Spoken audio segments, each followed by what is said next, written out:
Hello there. Welcome to my May reading wrap-up. Sorry in advance for the background noise, but my neighbor decided it's time to do something around the house, and yeah, I'm really happy for him.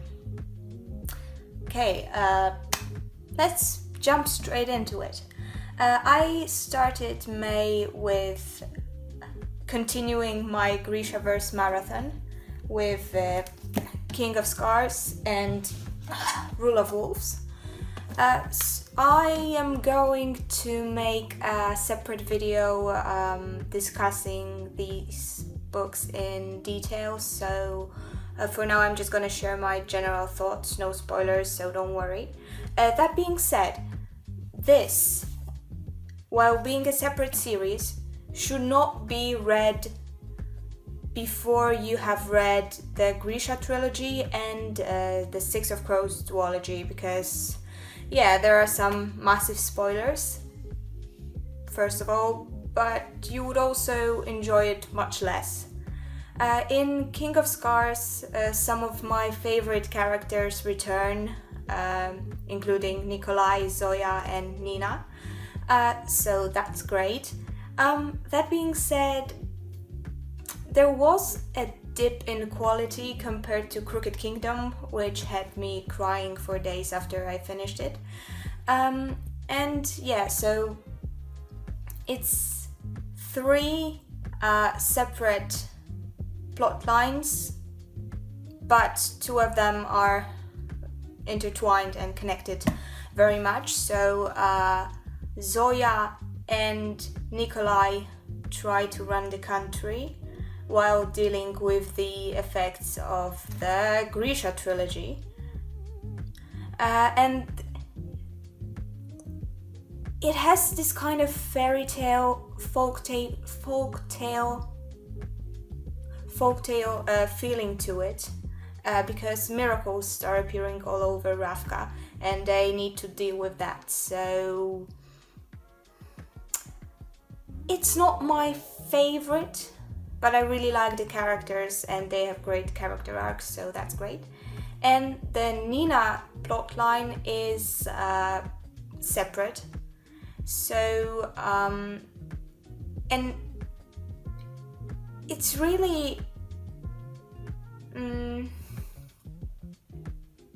So the Nina plotline is very contrasting because it's more in the vein of espionage and a bit mystery and a bit of a thriller, so I just don't feel those two kind of match.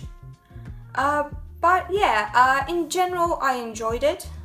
I recommend it after you've read the rest of the Grishaverse. And moving on, the Rule of Wolves is so much better.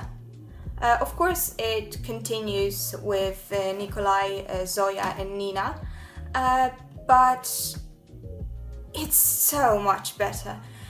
It's more of a war story, and we get to see what Lee Bardugo is really great at. That is the creative use of the magic system and combining magic with technology. Yeah, so I really liked it. And it's a very satisfying send-off for our favorite characters with a potential for a continuation.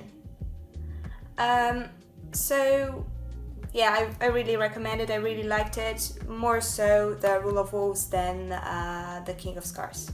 Then I read another book from the Grishaverse, but this time it was The Lives of Saints, which is more of a companion book. I wouldn't say it's a part of the main series. It basically details the stories. It's like each story is 1 or 2 pages long about different saints. So it was interesting. For a fan of a series, it will be great, but if you're not that into the Grishaverse, just don't read it. But I must say the illustrations were really awesome. So then I switched it up a bit and I read Sapiens, A Brief History of Humankind. Is that what it's called? Yeah, so this is non-fiction, and it's basically a very broad overview of the history of the humankind from the very beginning. It doesn't deal with any great men, any details, any particular eras in detail. Am I repeating myself? Probably. It only uses specific people and events as examples of bigger trends, and it's very interesting because we are used to being taught history as a story of kings and queens and battles and inventions, and the author takes a very different approach to that. He writes more so about trends and why we believe what we believe, what kind of forces unified humanity, how the scientific and the agricultural revolutions happened at all. And it's very interesting. It's also very well written. It's not boring at all, so don't feel discouraged. I think it's a book for everyone. There are some controversial statements maybe, but the argumentation is quite convincing and it feels very well researched. I really liked it. To throw some non-fiction into your... I already used that joke, didn't I? And it wasn't very good. Sapiens is a very interesting book, and it kind of covers all of the history of humankind, meaning Homo sapiens. So not only like from antiquity until World War II, which we're used to, but from the very beginning of the species, and it even extends into the future a bit. So yeah, I really liked it. Afterwards I read something lighter, Dragon Pearl, which is part of the Rick Riordan Presents, and it's quite different to the other books in this genre, in the series that I've read, because both with Percy Jackson and Arusha, which I discussed in one of my previous videos, I'm gonna link it.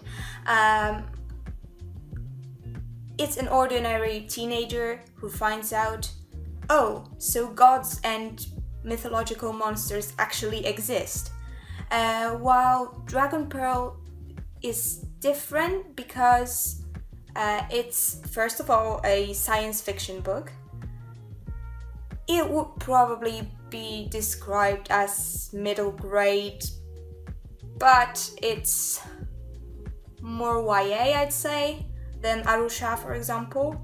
So the world in which it takes place is just, it has the Korean mythology just deeply ingrained. So, for example, our main character, Min, is a fox, which is a magical creature who can shapeshift. So yeah, it's more of less of an urban fantasy in which a person discovers a hidden world of magic, more like normal fantasy in which a different fantastical world exists and is a setting for the plot. So Min tries to find her brother who is missing from the kind of Space Force cadets. He was in like a battle school. Or was that like Ender's Game? I get those mixed up. Yeah, but it's basically like that, so they train to become the military. Space military. Yeah, and she is a shapeshifter. She is a bit of a rogue, I'd say, if we had to categorize her. So she uses cunning most of all, and her magical powers to solve problems. She sometimes gets away with things that she shouldn't, and it might feel like a bit of a stretch sometimes, but mostly because of who she is as a character, it works. It works for her. I wish more of her, because she has some skills as a mechanic. She has a knack for that. And I wish that was explored more, but in general, great characters, a very enjoyable read. I think it's a standalone, but there's gonna be like a sequel with different characters. So yeah, I'm looking forward to that. Last book I read was, of course, The Wandering Earth, which is a science fiction book, more of a collection of short stories. And I read The Three-Body Problem of this author, and I really loved it, the whole trilogy. The other ones, not so much, but yeah, this one is also great because for science fiction, a short story is a great way to explore one particular idea. And in this collection, the author kind of asks, what if, and provides realistic answers to that question. Yeah, it's really great. I especially liked the short story With Her Own Eyes, in which we are told that when people go on vacation, they can take this kind of glasses, and so a person who is not able to go on holiday themselves just experience what the other person is experiencing through the glasses, which is a very interesting concept. Yeah, but in general, that's what it is. It's just exploration of very different, fascinating concepts. The author is one of my favorite sci-fi authors of all time, and yeah, it's really great. Yeah, so the last books I mentioned were supposed to be a part of the Asian readathon. In particular, it was supposed to be for the challenges that Cindy from Read with Cindy, I'm gonna link her video in which she discusses it down below. She came up with them, and they were supposed to be this kind of super easy to fulfill. But I failed anyway. But still, I also started reading Descendant of the Crane and Wall of Storms, kind of for that purpose. I didn't finish them. I'm gonna finish them sometime in the future. I feel kind of ashamed that I failed this easy of a challenge, but that's me. I guess that's all for today, so thank you for watching and listening. Yeah, have a nice day. Bye.